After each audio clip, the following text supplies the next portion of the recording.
Hello, everybody, and welcome to tonight's coverage of the YesterYear Racing League. This evening, we're excited to bring you coverage of all the action from iRacing's virtual North Wilkesboro Speedway here in North Wilkesboro, North Carolina.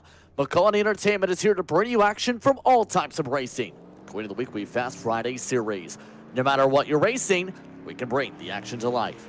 My name's Justin Prince. Alongside the booth for tonight's action is Chris Wright, with Robert Hill working the controls as our producer.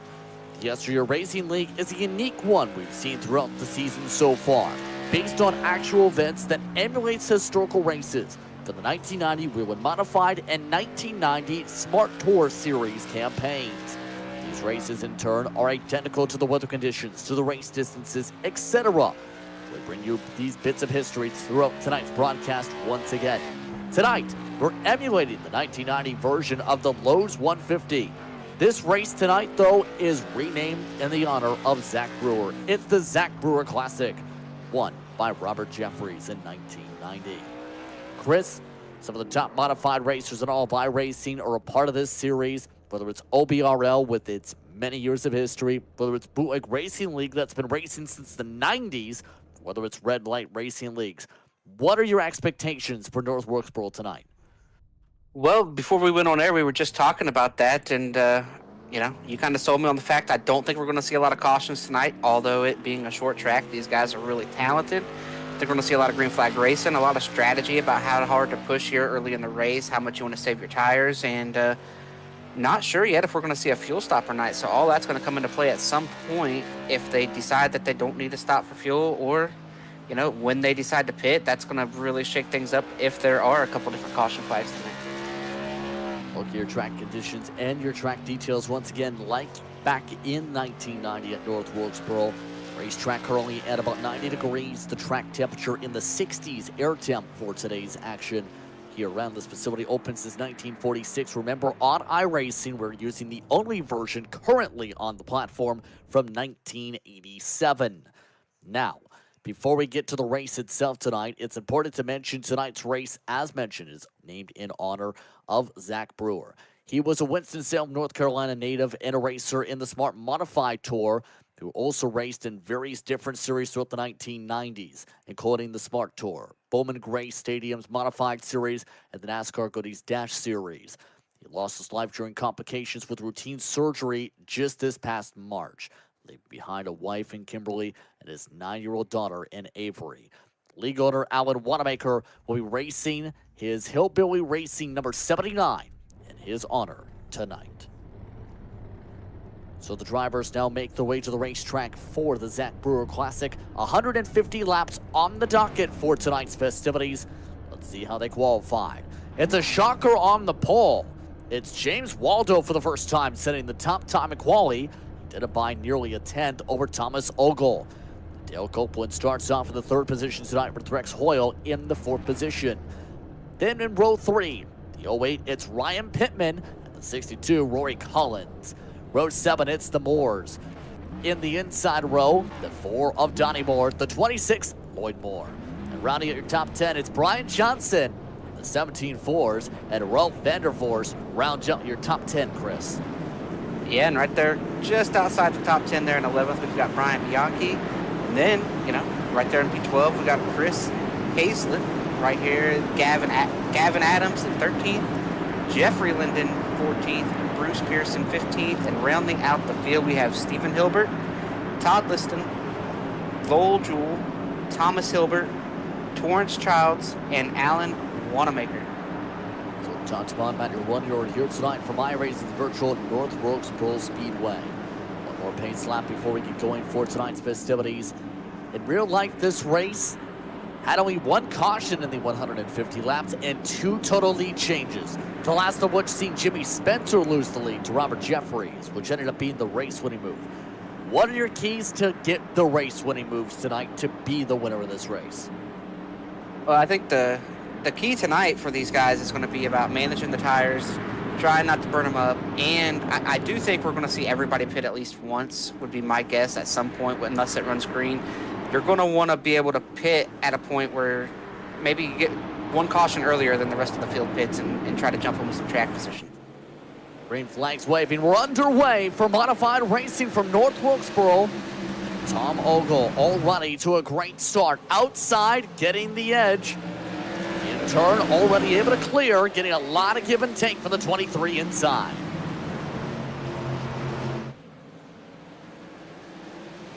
Yeah, and you mentioned a lot of give and take. These guys are very, very talented in this car. They're going to have a lot of give and take out there tonight. A lot of people... Oh, we got a spinner here off of turn 2. It's the 26. Caution flag is out, and it involves Brian Johnson as well. Lloyd Moore was running 8th at the time of the spin. And of note, I believe him along with Donnie have had some struggles here at North Wilkesboro, because at this racetrack, remember, there's the hill ovation that's talked about a lot on iRacing, but there's also the difficulty of the lanes. Loose off 2 is a common issue here at this track. Talk us through it, Chris. You mentioned loose off of 2. That 26 is running up there in the high side. He's going to get loose as he tries to get the power down. He's going to collect the 27. And it looks to be a 2-car incident, but he's going to slide back up the track. And I am not sure who that is that hit him right there, but he got hit pretty hard. And then we're going to have another spinner here as well. Just got word it's Todd Liston. Broken axles, 2 of them, in fact. And that could very well be a race contending ender for Liston. 61 was the one in the infield there of Thomas Hilbert. Black flags for Moore and Brian Johnson with the caution flag already here tonight.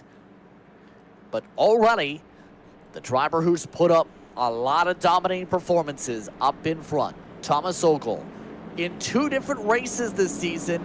The second he started up in the pole, nobody could pass him. That being said, today's another day. Yeah, it's kind of surprising to see a big wreck here pretty early in this race. You know, like you mentioned there, these guys are very talented. We expected to see a lot of give and take, just a little bit, a little bit too much throttle there, leaned on that right rear a little bit too much out of 2.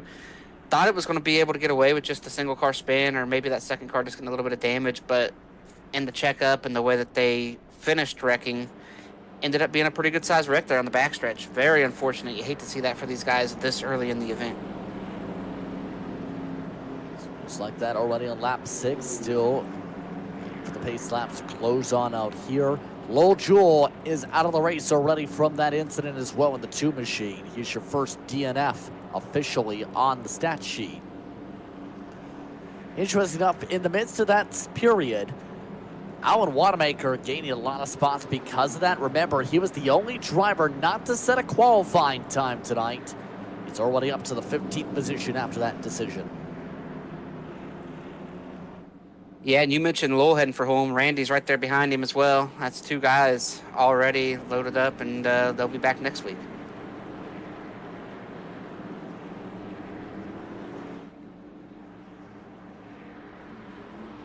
Looks like Lloyd's going to try to get out here and run some more. I can't really tell how bad the tow is in his machine, but he's still out here running.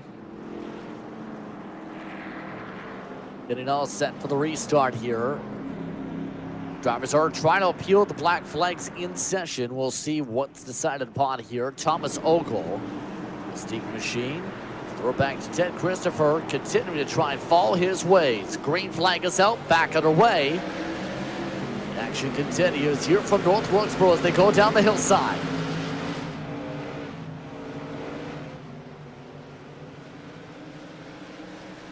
Already off to a clean restart once again, this time around. Ryan Pittman amongst those getting shuffled back this time. Outside of that, everybody tries to get a rhythm down in that preferred groove, Chris. Yeah, and this is one of those unique tracks where once these guys get strung out, you'll want to kind of diamond those corners a little bit. And then you mentioned right there on the restart as well, as they head down the hillside, this place is built on a little bit of a hill. You run uphill going one way, downhill going the other. So it does affect the way you use the brake pedal and how hard you hit them going into each corner here, 1 and 3. And already a lot of drivers trying to wrap that bottom just about, not towards the curbing yet, but at least staying within the bottom dash marks to be able to maximize the speed tonight. So right now, keep in mind, we do have time as a possibility of 1 hour and 55 minutes left to go if necessary. Not expecting that to be the factor. We haven't had time be a massive factor in any of the races so far this season. But this is the type of track where even they talk about in the modern day, the NASCAR Cup Series cars, this is a track that is extremely hard to pass. Yeah, any short track is hard to pass, but this one especially with the way that you have to run the racetrack, and you kind of need, to run around here fast, you need about 2 lanes on the bottom, especially in turn 1. One thing that should come into play here as well, I believe it will come into play, it does in the series that I typically watch and participate in, is the lane as the tires wear. You'll be able to run higher down in turn 3 and 4 and not give up much time, maybe even start gaining time. So that'll be something to watch later on as well. Keep an eye on things as the night progresses here.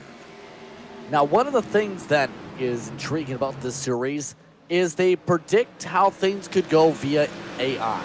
Yes, they call it Hubbles these days, the new nickname for the AI prediction system that uses data from previous league races for starts, laps led, percentage of laps, incidents, a whole bunch of metrics.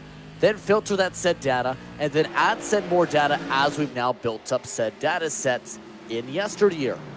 No surprise, Tom Ogle, top of the board for the AI predictions tonight. After all, has done very well historically here. In fact, based on the data sets, usually he performs extremely well. As a matter of fact, a walking win possibly. Yeah, and you see him right here as he's leading this race. I believe that he is running just as hard as he needs to stay out in front. He knows, if he's as good as he, appears to be around here, he knows how hard to push the car. He knows how he needs to run this place to save the tire. And all that's going to come into effect if we get 50, 75 laps. So if we're lucky enough to go to the checkered flag from here, it's going to be very important on how you use your tires. Darren Ogle right now, just 1/10 of a second of fall off. That's been the trend much of the way. Looking back though at a couple of years in terms of Waldo, talked about James Waldo a little bit. That's one of his best qualifying runs. He wasn't even projected to be in the dark horses for tonight. As a matter of fact, when it comes to Waldo, previous appearances on the season, he's only got the 1 top 5 so far. But remember, that top 5 came at Hickory, which was an intriguing one in amongst itself. He had some very bad luck at Richmond and Martinsville based on incidents and keeping on the lead lap. Yeah, and as we know in racing, anything can and will happen. You don't know when the cautions are going to fall. You don't know when the right time to pit is. Get caught up in something. We just saw right here in the first couple laps of this race, there were some innocent guys who just got caught up in something there just because of a poor qualifying effort. So I think we're seeing tonight that he's got the ability to run up here and can finish up here. We'll see if he can put all 150 laps together. Don't want to count our chickens before they hatch, but so far, a very solid start. And if you start with track position, it's a heck of a lot easier to keep it. So watching as the drivers continue to settle on in here as the night progresses. Your interval currently separated by about a second between your top 5 drivers here. But Copeland, who has been up there consistently as one of the top 3 drivers in mostly every single race, especially in the first half of these races, seems to be trying something different. Trying to use a little bit more of a flatter run compared to the higher up the track runs from James Waldo. I don't have a whole lot of laps in this car. Matter of fact, I've got about 0 laps in this car. So, Justin, I'm not sure if you have any laps in this car, but is there a method to that? Is he maybe saving his tires a little bit more, running a little lower, or is this just where he's comfortable running? Well, based on talking with drivers in the past and seeing the league scene, especially, the big thing is if you cook the tires, you're going backwards or struggling. The fall-off difference between a good driver, a great driver, and the best driver can be upwards of 6/10 between those numbers, possibly even 2 to 3 tenths a lap, realistically speaking. That's a lot of fall off, Chris, in difference if you want to keep up to the leader compared to just keeping on the lead lap. Yeah, that's a big discrepancy. We don't see that very often in some of the stock car races that I'm typically a part of. That kind of fall off in discrepancy is that would be very drastic. So it would be very interesting to see that play out. And if we can run green from here, I think it would be a lot of fun to see the comers and goers and see who could save their stuff and who can't. You know who's doing a solid job up here? Rex Hoyle. It was a very tough break for him last time out. He had a strong chance to pull up an upset, in fact, in Richmond. But incidents ended up striking him in the later stages of that one. Our Wanamaker put it in best words after Rex Hoyle had his race-ending incident. Rex has to hate that. He was gone. In fact, he was running away before the late race cautions at Richmond. Yeah, and he's sitting here running, like you said, he's running inside the top 5, running 4th. That's well within striking distance here. I think a lot of guys looking here are just kind of managing the gap to the car in front of them. Everybody kind of knows they want to make these tires last, so I'd say maybe in about 30 or 40 laps, we'll start seeing some guys really start to struggle. We'll start seeing some guys be able to pick their way through. But until that point, it's probably going to be single file for the most part here as everybody tries to save their stuff, and we'll figure out who's done a good job. I guess about 10 minutes time or so. So far this season, for those who haven't watched along yet, 2 different winners in 3 races so far in the history of YesterYear. 2 wins for Thomas Ogle. Brian Bianchi is your other race winner. He picked that up, as mentioned, at Richmond after being a top 3 contender at the paperclip. So far, though, when it comes to Bianchi, he's been marred in traffic. The 41 car, only up 4 so far, is in 7th at the tail of the lead group. 4 spots is nothing to laugh at this point, though. It's one of the bigger movers there. You know, he dodged that first wreck that happened right around him, I believe, and so he's gained 4 spots. Oh, the 23 car just bounced off the wall here off of turn 2. It looks like he's pushing a little bit harder than the guys around him, visibly running harder off the corner and a little bit further up the racetrack. Not sure if he did any damage there off of turn 2. Doesn't look like it. And the one thing to touch upon quickly, we didn't touch upon it from the jump yet. Bianchi is your points leader on the season because of what happened to Ogle. One of the major storylines talked about by the admins coming in is trying to reassert dominance. The first 2 rounds, he was up by nearly a full race. You know what one crash does with the Latford system? Puts you a far back because you finished 17th instead of, say, the top 5, like he was in line with before the attrition hit around halfway for him. Well, it looks like he's back asserting his dominance tonight, running up here in the lead with this thing, and he knows, I'm sure he's seeing in the mirror that 23 hits the wall a little bit there on the front stretch once again. He's seeing that 23 run a little higher. He's seeing the 23 pushing a little bit on corner exit. And I'm not seeing that 13 do that. So I think the 23 is one of those guys that possibly here in about 10 laps, 15 laps or so, is going to start really struggling. Yeah, you see them continue to utilize that higher line at this rate. How long can the 23 continue this? You mentioned already multiple wall scrapes. He's almost throwing what we've seen with Todd Liston at Richmond. Getting too early on the gas, that might be causing him to be hitting those walls with how straight he's going off these corners out of 4. Yeah, and like I said, I don't have a lot of seat time with these cars, but I know I do not want to be hitting the wall where the tires are going to hit before the car does. Yeah, broken tires tend to not be very fast. In fact, it's very counterintuitive when you have 3 wheels instead of 4 in a 4-car vehicle. These aren't tricycles, after all. But and you see it right here. Look at him slide up the racetrack. He's getting ready to open the door. I think these guys realize that they're going to have to make the pass here pretty soon. Oakland's getting close for some lunges here. Already almost a third of the way through. Just the one caution to start things off on lap 2. It's been green since then. It's allowing Ogle to be able to run away. How does Copeland set it up is the huge question. It seems he wants to go, but doesn't want to force the issue, obviously. Yeah, and if he's a smart enough guy, he knows that if he just sits there, gets in a little bit closer, and keeps hitting his marks, that 23 is eventually going to make a bigger mistake once again, whether it's hit the wall or push up too far in the center of the corner, and it'll make it pretty easy for him. But if you look off the back of that 23, that's basically the rest of the field. It looks like right there, all lined up right behind him. And Justin, I think you probably know the rule about that, right? Eventually, somebody's going to want to move ahead. That is 6 cars grouped together within the span of 1 second margin on the racetrack. Looks like Lloyd Moore trying to make a little peek. Donnie Moore should rather say.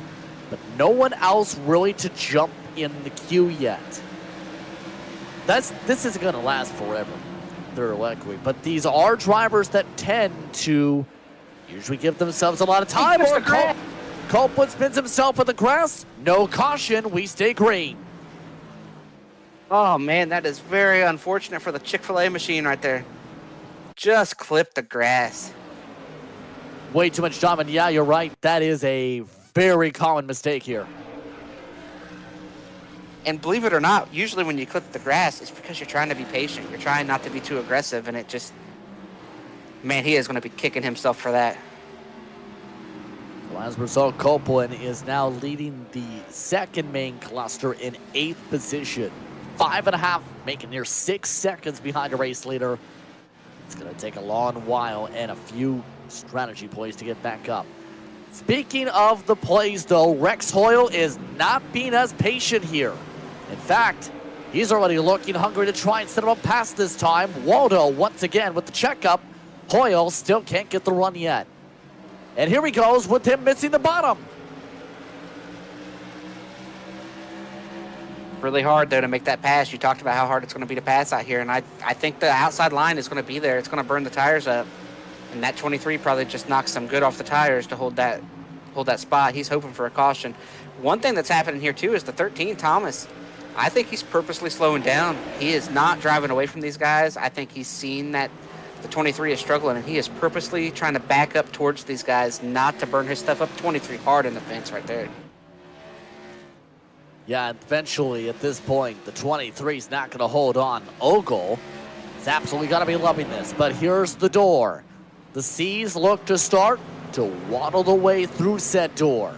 Hoyle inside, outside, in the wall, Waldo yet again. And Hoyle's got the better rotation. James Waldo gives up second. The 50 looks to try and redeem himself from Richmond. Trouble behind him. Pittman in the wall, caution flag is out. It's contact in the back of the group. That was with Donnie Moore as they started to go side by side down the front straightaway.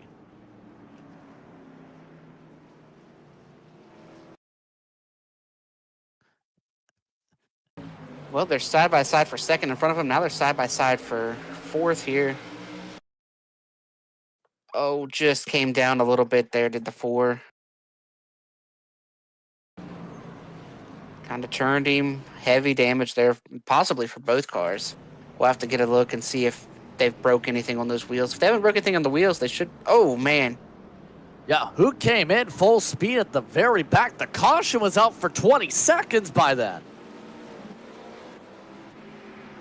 That's not ideal. That does not make anybody look good if you come into a wreck that late. Yeah, we're trying to make sure on which car it is. We'll get you that in a second. Pit stop strategy is underway, mind you. But can confirm the car who launched it in was Gavin Adams, the 30 from 9th place.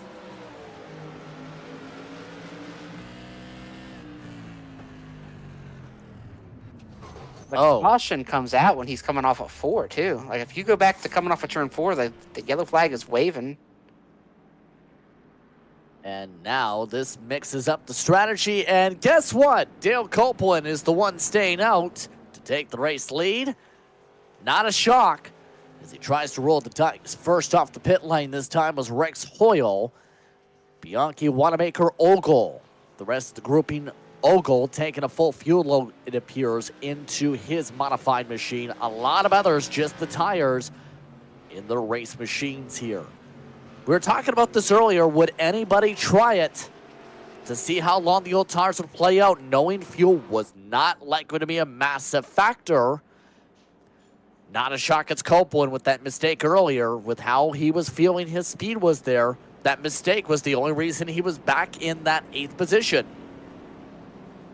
Yeah, but even if you saved your tires really good, we saw the 23 really giving up, right? So that tells me everybody's got some tire wear. Even if you've done a masterful job of saving tires, tires are going to probably get there pretty quick. We'll see.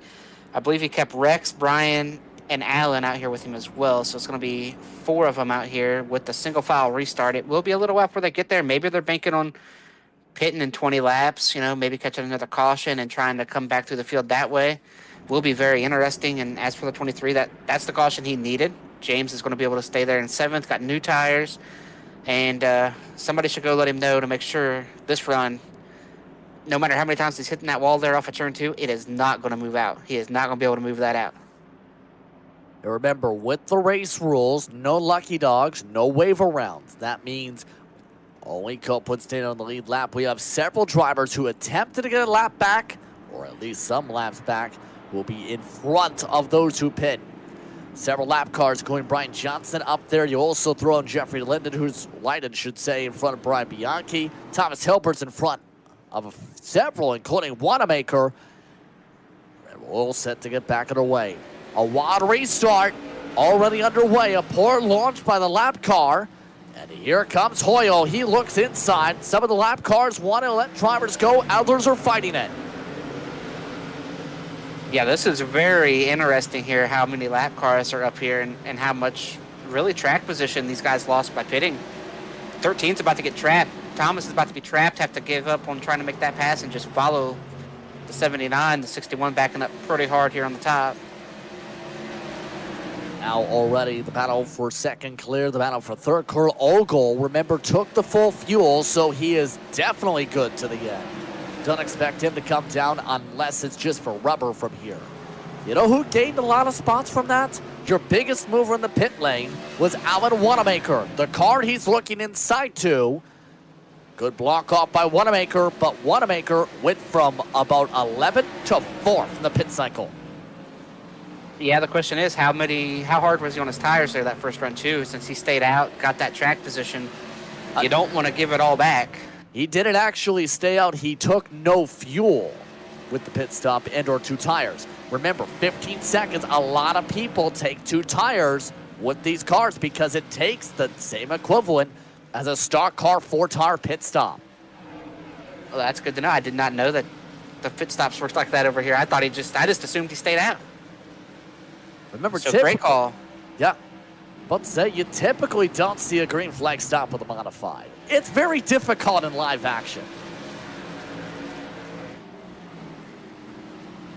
Right now, everybody's trying to be cautious. All these guys who were at the front, now in the middle of all this, trying to be smart, be cautious. Don't want to get yourself in trouble. Don't want to tangle with the slower car, lap car. You want to survive it, get through it. To ride on for tonight's festivities here. The battle is on for the lead. Right now, Copeland is a couple 100 slower than Hoyle. Remember, the short run, they stay pretty dialed together in terms of pace. Keep in mind, short run does not equal long run pace, though. Hoyle is still quicker by the lap, except for the last one. The 79 clips the grass, checks up the 13 back there. Thomas just got checked up hard in traffic. Allen clipped that grass like we saw with Dale earlier, and he was able to save his race car. Oh, and Ogle gets chopped off as the lap car of Leiden stays on the outside. Thomas Ogle still having to back out pretty aggressively there. And again, this is the same type of situation from Richmond. When Ogle's been in traffic, it's been tricky for him. Yeah, and looking at him here, he's trying to be really patient. He's trying to be smart. He's trying not to take any high-risk moves.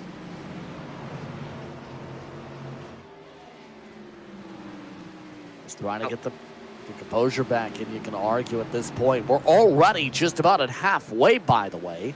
That's how quick this race has gone tonight. Just like the real world. You had to wonder what it was like in the grandstand back in 1990 with how quick this went. But also, you're thinking back to the 1990s.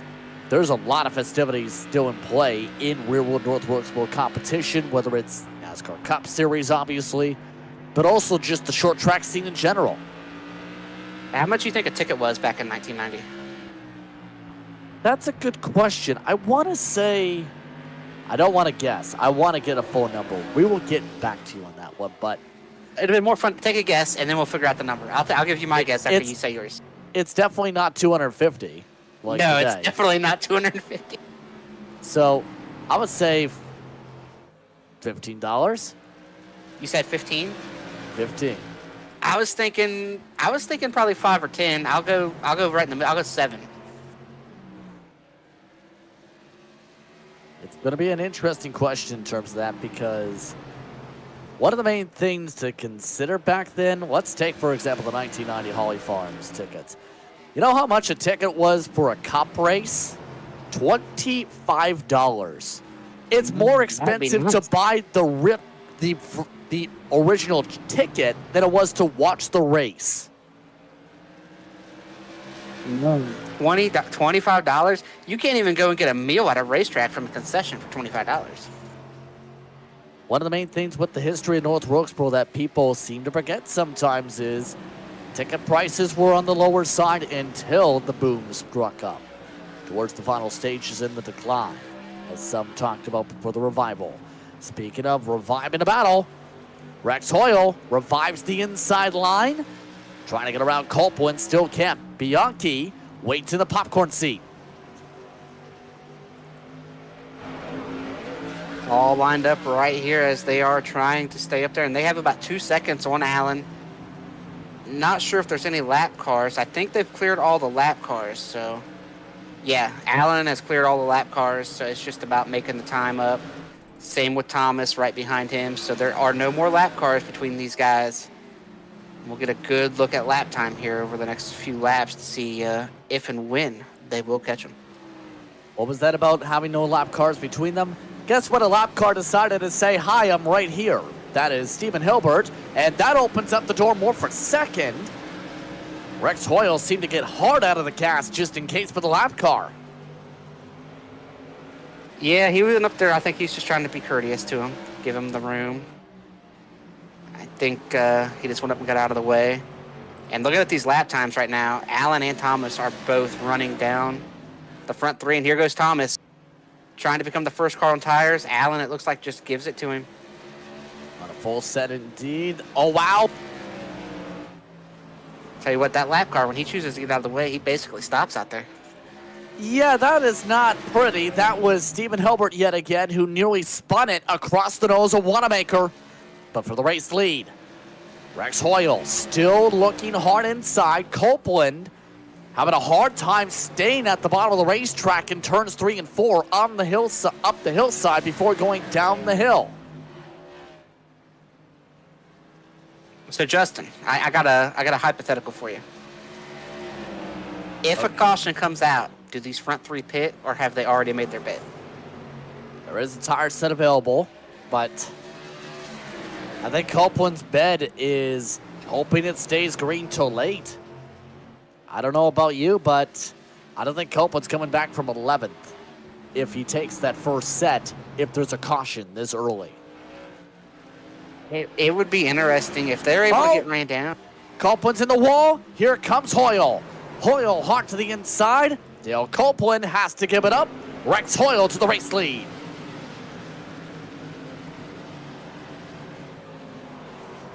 If I'm one of these front three, it would be hard for me not to pit, especially if the 13 starts coming in a hurry. Yeah, that 13 is rapid quick on its own. But that mistake you talked about with the 23 strikes there. And Ogle right now on his own is up to a 1/10 of a second quicker than anybody behind Copeland. However, Rex Hoyle in clean air is now running 2 3/10 quicker than these two squabbling. Yeah, he's drove off. He took that lead, and he is leaving him, and he's actually outrunning. Man, he outran Thomas by a couple tenths that lap. And Bianchi, in turn, quickly shuffles his way to second. So your prediction was right on. Maybe you can be Hubble's 2.0 in terms of the predictions. I am not smarter than an AI, I tell you. Ask Robert. He'll tell you. I'm dumb most of the time. I just got lucky tonight. But it is common sense, right? Tires aren't finite. Tires aren't infinite resources, unless it's a console game. They are very finite in terms of rubber. Oh, yeah. No matter what you're racing on iRacing across the board, all that matters, for the most part, is how you save your tires. You do not want to burn your tires up in any car, because once they're gone, you're not getting them back. They're cooked. George Childs just got lapped. By the way, you've seen him in the backdrop. Rex Hoyle with that is up by a full second. And this goes right back to Richmond about a few weeks ago.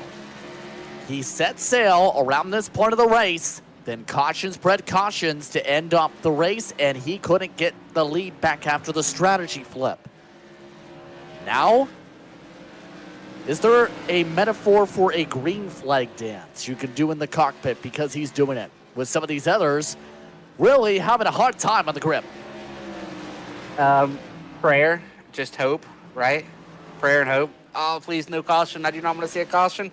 One thing that's happened here, the 23 has hit the wall again, and I think he's hurt something. He's back. I think he has hurt something in that race car. Yeah, there's a key word that was utilized by fellow broadcaster on the service, Joshua Lee: cumulative damage. One hit, you might be able to get away with. Two, you're pushing it.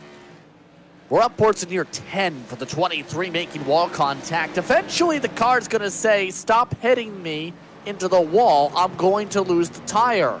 Even with the Nerf bars on the side, they don't protect the tire from the wall. Yeah, and he is really struggling right now at this point. I'd say his wheel might be a little off. Like you mentioned, we're up towards 10. It might be hard to figure out when it's going straight. You can see it right there in the corner. He just has nothing. The 3 car here. Here comes Ralph trying to make this pass. Right now, James Waldo trying to hold on to second last on the lead lap. Car contact, not wall contact. They bounce off each other a little bit there in the middle of the corner. Yeah, Waldo's tires and Waldo's car may be cooked with this now falling apart here. He only has one driver behind him who is on the lead lap at Chris Hazlett. It is not looking good for Waldo. Right now he's running a good second slower than everybody else. Yeah, the struggle is real in that 23 car right now. I think if there's a caution, he's coming to getting some more tires if he's got any laying. Or maybe damage repair. He might have to come in and get something straightened out a little bit. One side note, you see Todd Liston is back in the race. He came back in after reattaching the whole front axle 25 laps down. He's still running, trying to get points here. He picked up a top 3 last time. Your race leader about to reach a huge wave of traffic here. This could be one of the first major tests to run. Hoyle has to deal with, at very minimum, 5 lap cars grouped together in the span of about a full corner and a half right now. That's not going to be easy unless they're fully cordial. Remember, Brian Johnson, who was not easy to pass early on in the last restart sequence, is in this group. Yeah, but the good thing is at this point in the run, he's probably got more tire life than they've got. He's been able to run a little easier on the tires. As you can see how fast he's closing up. The speed in this machine right now, Rex is absolutely flying. I mean, Thomas is on newer tires, and he's lost a second and a half, over the last 10 laps. So Rex is absolutely flying. So I don't know how much, if any, trouble these lap cars will be able to give him if they wanted to give him trouble. But to the other point as well, do you really want to give the race leader who is running this quick a lot of trouble? I mean, you don't want to end up putting a warning or a strike onto your permanent record for the season.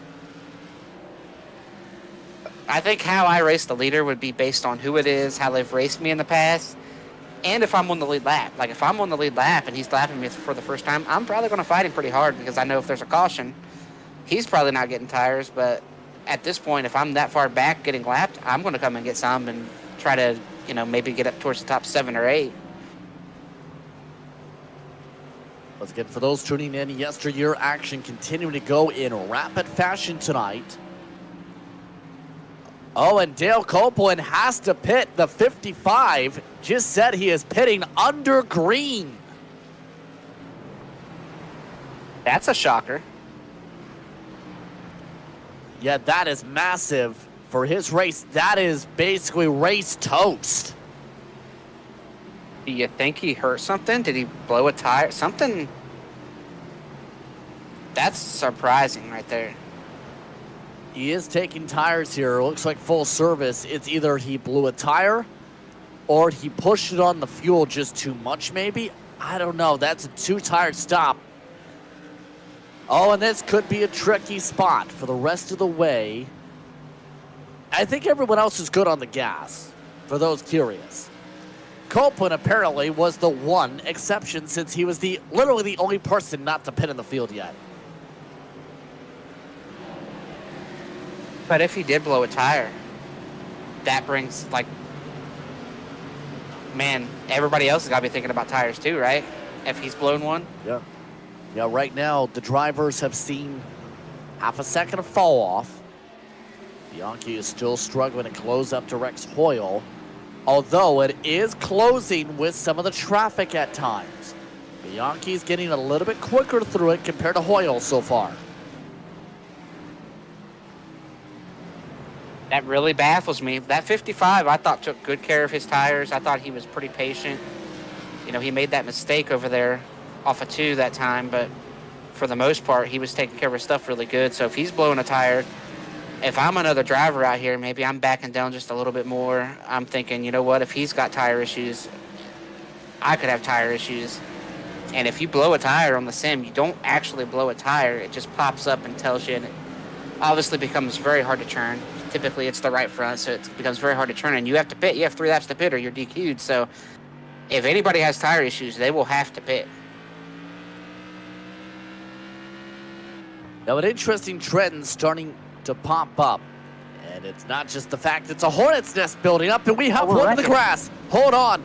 Big trouble in front of the leader, and it is the leader. Rex Hoyle turns around the 23. Waldo at the tail of the lead lap has to tow it. And we're under caution yet again. That happened out in front of the 23 was checking up there. Something happened to the 93 of Chris Hazlip right there. Oh, wow. That was your tail end of the lead lap drivers both having trouble down the back straight away. Yeah, it looks like all that happened in front of them. There's already a car in the grass.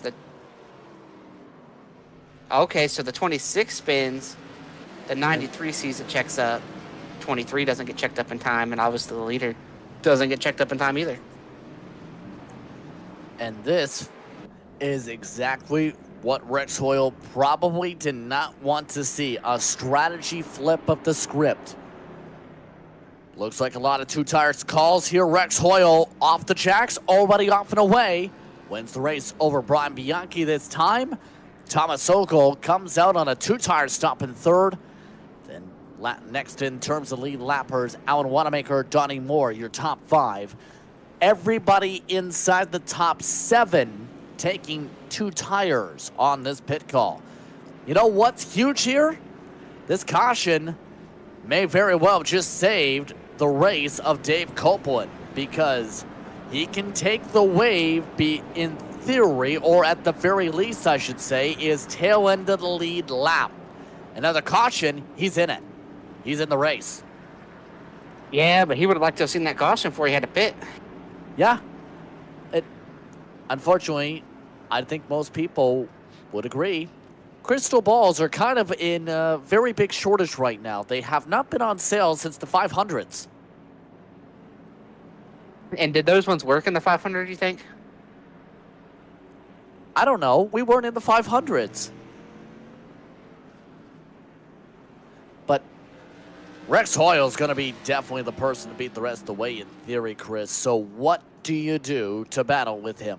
Better yet, what do you do knowing you not only have to battle him, but also Thomas Ogle is in third with track position?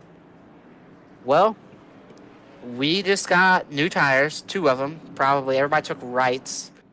So I'm guessing the lefts probably aren't wearing too terrible out here. You know, the right side's basically fresh tires here. Tire saving's over. We're going to restart this thing with about 30 to go. You're not saving nothing now. It's time to go. Saddle up, boys. It's going to be a very exciting last 30 laps, I think. And oh, by the way, we got lap cars right in front of them that are going to play into this too. George Childs is stacking everybody up. They have delayed the caution restart because Ryan Pittman had to let cars go down the front straightaway. So we're going our lap here. And they're putting the leaders in front of the car, all the lappers. Oh, that is an interesting choice. And I don't think some of them are going to agree with that, but it looks like that's what the sim's telling them. It was going to be awkward if it was a good... They are telling the field we are going green this time by. If we went green there, it would have been a driver 4 laps down in control of the restart. Exciting, though, right? I mean... Yeah. Good 1990 style restart. You never know what can happen with the tail end of the lead lap in front of the leaders, am I right? But not now. Usually not good things. I remember a race at Kansas in like 06 or 07 where the lappers wrecked in front of the leaders and wrecked a bunch of the leaders. Green flag is out. Rex Hoyle now in control of the restart. Back underway. Keep an eye on the 13. He's looking for an arc already. Bianchi defends hard to the inside line. Multiple black flags in sim. Cars 5, 55, 61, 62 did not get lined up in the right spots. And I believe that's all the lappers. That was all the lappers that were trying to find their way to the back. That's going to really hurt a lot of those, especially Copeland, who was in line possibly for the lead lap. Not now, but right now, look at Bianchi. He got a run, but nowhere to take it.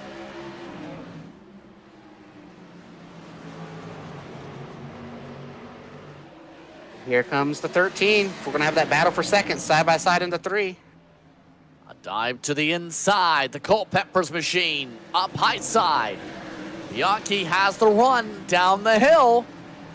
Thomas Ogle still cannot find a way to get around these two.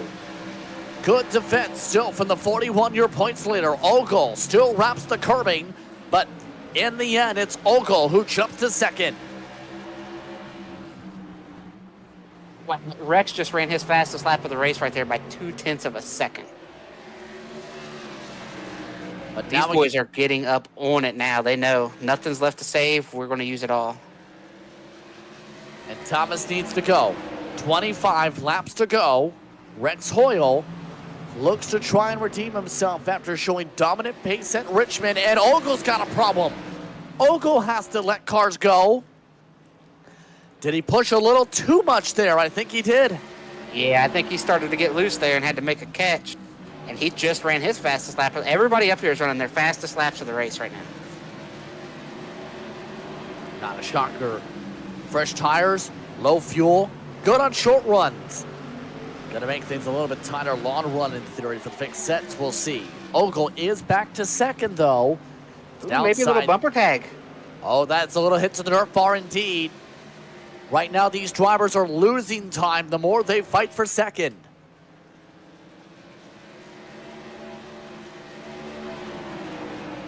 Let's look at your intervals. Bottom corner of your screen right now. Ogle. More bumper tag. Wow. Oh, Ryan man. is giving it all to Thomas right now. Thomas seems to be better on exit, but Bianchi has that center roll we've already seen just before him losing second. Now, the question is, can anybody, or either of them, should say, match up to the 50?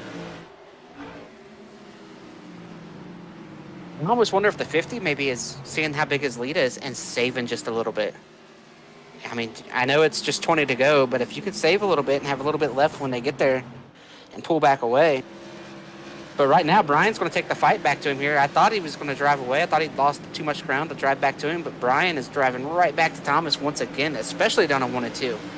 Thomas is arcing out that 1 and 2. Brian's wrapping the bottom, and Brian's driving right to his back bumper every time in the middle of the corner.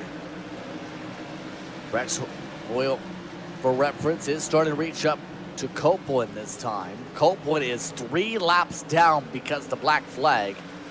Disqualification, the 5 towards Childs is done. And this could be trouble in front of the leader. Look to the 50 because it's 3 wide with lap traffic. Copeland wants to pass people. Hoyle looks to find holes to dupe said passes. Yeah, and lost 3 tenths right there that first lap with the traffic. If he loses 3 more tenths, they'll be right on his bumper. And up in the wall goes 1 lap car. They continue to shuffle onto the bottom of the racetrack. That was Leiden who is up fence side. Hoyle this time goes inside. Still yet to collapse Copeland right now in the midst of things. You know what's happened with all this lap traffic kerfluffling? The buffer is, well, it's kind of gone. It's completely gone. It's down to half a second instead of a second.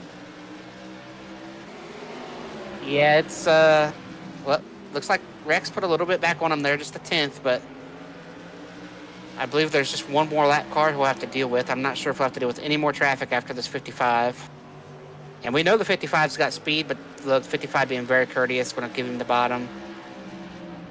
He says, hey, man, you're racing for the win. That's where I want to race. Maybe put that in the bank and remember that the next time I'm lapping you, if it ever gets to that. There is one thing that is helping the 50 with under 14 laps to go. Bianchi does not want to settle for 3rd. If anything, he's not allowing Thomas Ogle any chances to try and hold on to 2nd here. They keep losing bunches of time. Every little poke and prod from the 41 into the Nerf bars. Oh, and the lapper gives it to the 13 and chooses to stay on the outside of the 41 there. That could have been bad. Doesn't end up being too bad, but it could have been pretty tough. Instead, Bianchi tries to still reset. Give credit, though, to the 79 Allen Wanamaker in the tribute paint scheme tonight. Has done near brilliantly. Sits, not putting up a qualifying time. Recovered well on track timing in terms of the green flag run to start. Did really well on strategy. He has not dropped outside the top 4 since. Here comes Brian. He's around out there, going to hit him a little bit in the middle of the corner again. Just keeps hitting him in the middle of the corner, saying, hey, I'm still here. Just in case you haven't looked in a lap or 2, I'm still back here. Rex Hoyle's just about checked up from these 2. As a result, now down to the final 9 or so laps to go in this one. And Rex has to be really thinking a lot of positivity in his mind here because the start of this season was up and down for the 50 machine. He had the chance to win at Richmond. Break through as the first different winner of the season. Didn't get the luck leaning his direction. Now, a good chance to redeem himself during the flurry of racing in April. 3 races this month before an off month in May. Not a bad turnaround after a slow start to the season and a rocket ship to close out the month. Yeah, and he's just 6 laps away here at the line from being able to win here at the historic North Wilkesboro Speedway. When a return 2 laps from now, Rex Hoyle seems comfortable. Thomas Ogle, good recovery in the points. Could be thinking, what if in terms of strategy from earlier? Remember, he was a rocket when he had clean air. But Bianchi is making this an intense fight amongst all 3 of them. One of the other storylines touched upon throughout the night, top 3 in points, being within less than 10 points. Throw Pittman out of that equation, you possibly put Hoyle into it with less than 5 laps to go and point of return time. Yeah, and there's 1 lap car that I think they're going to have to deal with, and that's it. They're going to catch 1 more lap car here. But the battle's for 2nd. 3/4 of a second is the lead for Rex. And Brian and Thomas, that is where the battle's going to be if Brian so chooses to hit him a little bit harder in the middle of 1 and 2. Things could get really interesting there. Another poke for Bianchi. Still can't get there. He went in the grass, in fact. Brian Bianchi cut the left sides down into that infield again, and 1 and 2 is lucky to keep going with 2 laps to go. He's so much better, especially down into one. Down into one and through. Oh, he gets loose there. That's going to, I think, end that battle. I don't think he can get back to him. That should just about settle the spots up front, but there's still one more circuit to go. White flag is out. Final time around here for yesteryear in the Zach Brewer Classic. Rex Hoyle put on some speed at Richmond. Didn't have the race end his way, though, with the cautions at the end there. Tonight, the cautions fall in his way. Rex Hoyle is the winner in yesteryear. Second spot tonight goes the way of Thomas Ogle. Brian Bianchi builds on his points lead with a top 3 run for back-to-back weeks. What a race we saw tonight. That was a great race. It started off a little sketch, and then we had just a couple more cautions there. Rex got caught up in that one wreck just a little bit, but he was able to hit him flat and not do any damage to either of his wheels there in the front wheels, and was able to still hang on and win the race. What a job. Celebration is on. Rex Hoyle just taking the time. And it looks like for Rex, he's just going to take it down to victory lane instead. He just wants to celebrate straight up. So with his decision to go straight towards the victory lane, and or at least try and find his pit box, we'll take a quick step aside. Post-race coverage coming up in just a moment. You're watching yesteryear here on Maconie Entertainment. Racing isn't easy, but experiencing it is. iRacing puts you in the driver's seat with the industry's leading sim racing game. Drive on laser scan replicas of the greatest racing circuits from around the world. Go head-to-head against other drivers chosen by skill-based matchmaking to ensure competitive racing at every level. Compete across all your favorite series. In officially licensed cars, engineered to deliver the most accurate driving experience possible.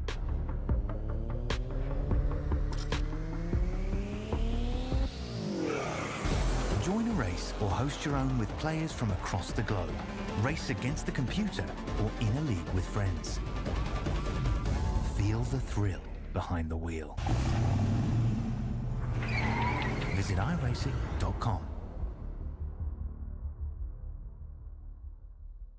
When you want to be the best, you can't settle for the rest. For anything on iRacing, there's just one name you need: Maconie. With the launch of Maconie Entertainment and Maconie Competizone alongside Maconie Setup Shop, we now provide the best of the best in setups, paint schemes, coaching, broadcasting, and event organization.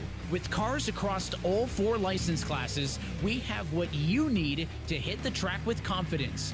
Grab a subscription and save money while going fast at MaconieSetupShop.com/subscriptions. And remember, at Maconie Setup Shop, there are setups, but your victories.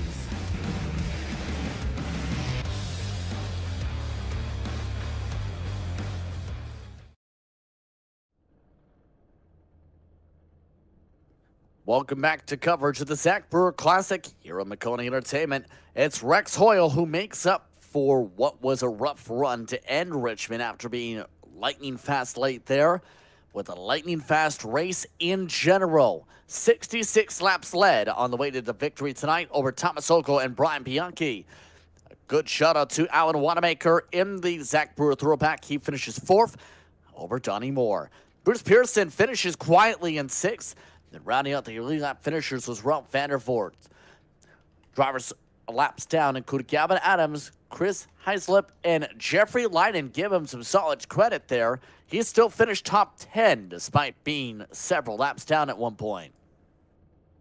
Yeah, and then right in there behind him, we got Ryan Pittman. We got Dale Copeland. These are the guys I think that got black flag there. Dale Copeland, James Waldo, Lloyd Moore there. We saw him have some troubles early in the race. Stephen Hilbert, Rory Collins there. He was one of those guys that got black flag. Brian Johnson, Thomas Hilbert, Todd Liston. These guys were part of that wreck there early in the race. Torrance Childs and Lowell Jewell will round out the field. That's what talks about him at your running order tonight here from North Wilkesboro Speedway. Drivers now standing on by Let's start things off with third place tonight. The points leader entering this evening was Brian Bianchi. He's your first on deck to talk things over. Brian, first things first, talk us to us about your battle for second. It looked aggressive between you and Thomas. Oh man, that was fun. That was a lot of fun. Tom got a little bit of run on me there early in that last run, and I think I was a tick better than him, but I just couldn't get around him. I believe I heard some discussion just moments ago with fourth place finisher Alan Wanamaker about just how fun this combination was and this track is. What makes it so fun in your opinion, and why? I don't know. I just think it's the whole league as an entirety. I think that Alan's done such a great job putting this together and selecting the best drivers that run the cleanest. You know, Tom and I battled there, but there was, there was nothing even close to wrecking. I mean, that's about as much fun on this sim as you can have. Now, there is a month break now mixed into the season. Interestingly enough, not sure if you knew this, they're in the real world Smart Tour, which this race was a part of set scheduling of. There was a break till July. The break in this series is until June. That's on screen for us here. What's that going to be like having a month away after all the momentum essentially built up for the past few weeks and essentially having this busy stretch we've seen build up here in this respective series coming up here? Yeah, I'd like to keep racing, but I mean, this is a great concept. I like the way he's following everything. I mean, it's such real world from 1990 that, we'll take a month off. Rex and I will do some testing, I'm sure, and we'll be ready to go when it's time. I believe there's a Martinsville race, but I think that technically would be a part of the Whelen modified replica portion of the schedule. Get the confirmation that regardless, that brings up a busy stretch coming up after that point. As you said, it's going to get interesting. Your final thought? Anyone you want to give a shout out to? Yeah, as always, Kel Pepper's Bakery and Cafe, Colony Tire, Christina's Custom Cuts, Zeno's Luxury Jackets. Shout out to Rex Hoyle for the win. He's been my teammate, and I'm glad to see him up there with a win. So on that note, we'll see what happens. Just got confirmation there is a paperclip race before that month-long break, but that's a part of the wheel and replica side. Either way, we'll see how things go in the next few weeks. Congrats on the top three, Brian. Thanks, man. Thank you. Brian Bianchi finishing in the third spot here tonight. Second spot on the racetrack went to Thomas Ogle. A strong recovery after what happened for Tom. After showing good speed early at Richmond, he finished 17th then. He finishes second tonight. He's with Chris. Yeah, I'm standing here with Tom. Tom, talk to us about your race. You looked very strong early after that first pit stop. Didn't look like you can get back up there. Take us through your night, and what more did you need to go up there and get Rex? So I think those guys took 4 tires on the first stop, I think, and I took 2. And at first it didn't bother you, but after 4 or 5 laps, I think after 150 laps on him, I was just too loose at the end to run Rex down. He was fast. I'm not sure, like, if I could have passed him even if I would have had the tires. He was fast all night. Then you had that great battle there at the end. Talk to us about that battle with Brian there, and did you think he was going to get back around you? I did. I wasn't sure what situation his tires were in either. You don't know who took 2, who took 4 when they stopped. I wanted it. I was hoping it would go green there after that first caution, second caution, whenever we had the long green flag run. But then we got that late caution, and I only took 2 there. I didn't want to lose track position.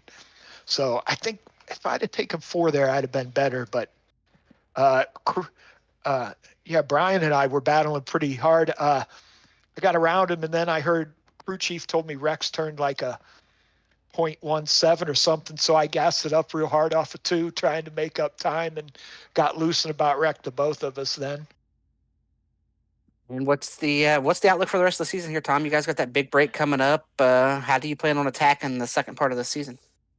Well, I'm looking forward to the New England tracks, Stafford and Thompson, just keep trying to, I can't have another week like I had last week is the most important thing. Or not last week, 2 weeks ago at Richmond. It just went bad and then it went worse. You know, I couldn't get a feel for the car and I was just terrible, you know? So then I went from leading the points back to third. So this is tight field and those front guys are always going to be up front. So if you have bad week, it can set you back. You got to dig out of the whole season. All right, Tom, before we let you jump out of here and celebrate your podium and go to work and get prepared for the second half of the season, are there any sponsors you want to thank, shout out you want to give? I just want to thank Alan for putting on the league. He does a great job, and it's a fun league with the history and everything around it. You guys do a great job broadcasting. Congratulations to Rex. He was really fast and good pit strategy. And All good right. battle with Brian. All right, Tom, congrats on the run. Look forward to seeing Thank more you. from you here, I guess, in about 6 weeks' time. Yep. Have a great day. It's more so about the week's time, but either way, Tom Ogle finishing in second spot tonight. But you know who we'll see in about, I don't know, 5 seconds time? 1, 2, 3, 4. Rex Hoyle is here from Victory Lane. Rex, you make things up from a rough finish at Richmond. It's your first win this season after showing rapid pace as of late. How's it feel to get the win in North Wilkesboro? Oh man, it's great. This is such a storied track with so much history, and to come out here and the car handled as good as it did, and man, what a show! Hope the fans enjoyed it because man, I sure did. I was sweating when this thing was over. Talk to us about the emotions of the past few races, because Richmond, you had a rocket for the later stages, and then the cautions bred cautions. Tonight, things seemed to fall in your place. What was that emotional whirlwind like from how Richmond went to knowing you're able to break through tonight? Oh man, I just couldn't believe Richmond. We had the same car. It was handling on a rail, and we were having so much fun with it. And of course, the caution come out, and it's things happen in racing, and nothing you can do about it. Just do your best, and came up a little short, but it was definitely a roller coaster ride. Paperclip is amongst those coming up in terms of schedule, I believe, here. So let's talk about that, because it's actually our second race at Martinsville per the schedule in the past 5 weeks. So a lot of people overlook that, actually, in terms of the incoming schedules. Your thoughts on a second trip to the Paperclip? Yeah, unfortunately, I think I missed that first race, or it was a bad night. That's what it was. Yeah, I actually finished 12th, and I had a better car than that. Just had a little, I think it was a little bump up I had there and pushed me back out of the top 10. But Martinsville's right up the road. We could call that our home track, and looking forward to going back there and see if we can keep this thing running like it is. It's been a lot of fun. Got to thank Brian Bianchi and the 41, my teammate. We work hard on these things to make them go fast, and it paid off tonight. Well, on that note, Rex, congratulations on the victory once again tonight. Congratulations on your first win in YesterYear. Thank you, sir. I sure do appreciate it. I got to thank the league, and it's a great league to race in. Really enjoy it. Once again, that's Rex Hoyle who gets the victory here tonight. Well done on him. We'd like to thank the whole top three for taking the time to speak with us during post-race coverage here on McConey Entertainment. Now, we touched upon the break coming up. It's got an extra week to hold on to. You see that date on April 30th. That was originally part of the Wheel and modified schedule. Then that break is similar to what happened in the Smart Tour, albeit a month shorter before the Wheel and modified dates return. That being said here, Chris, the busy month of April closes out next week. Yeah, the busy month of April will close out, and everybody gets to spend some time watching racing in the month of May, right? Memorial Day weekend coming up there in the month of May. Indy 500 qualifying, Indy 500 race, the Coke 600, all that stuff going on, and everybody's going to get to soak it in, maybe go out there and spend some time at one of those racetracks. It's time for the month of racing here, take a time off, and come back, for Thompson, Stafford, and then Thompson again. So staying right up there in the New England area, it's going to be exciting. people have to stay tuned, mark it down on your calendar. Don't forget and come back and check it out because tonight was a great show. Once again, that coverage starts April 30th at 8:30 p.m. Eastern Time for the green flag here on Maconie Entertainment. On that note, it's time to say goodnight. Thank you once again to the YesterYear Racing Administration team led by Alan Wanamaker for their work in bringing this league to life. Calling the action tonight was myself, Justin Prince, alongside Chris White. Robert Hill was producing. Thanks to our viewers for watching tonight's action. We hope you stay tuned to our social media pages for our next broadcast. Remember, that next broadcast is on iRacing social media platforms for C-Fixed SOF Racing in the Maconie Fix Series at Dover. And then on Thursday, it's the eNASCAR qualifying iRacing Series. The first round of RTP continues at the Monster Mile Thursday at 8 p.m. Eastern Time on iRacing social media platforms. On that note, we'd like to say thanks once more to the entire staff for their work in bringing this racing to you tonight. This has been a production of Maconie Entertainment. We'll see you next time from Dover tomorrow night. When you want to be the best, you can't settle for the rest. For anything on iRacing, there's just one name you need, Maconie. With the launch of Maconie Entertainment and Maconie Competizone alongside Maconie Setup Shop, we now provide the best of the best in setups, paint schemes, coaching, broadcasting, and event organization. With cars across all 4 license classes, we have what you need to hit the track with confidence. Grab a subscription and save money while going fast at MaconieSetupShop.com/subscriptions. And remember, at Maconie Setup Shop, there are setups, but your victories.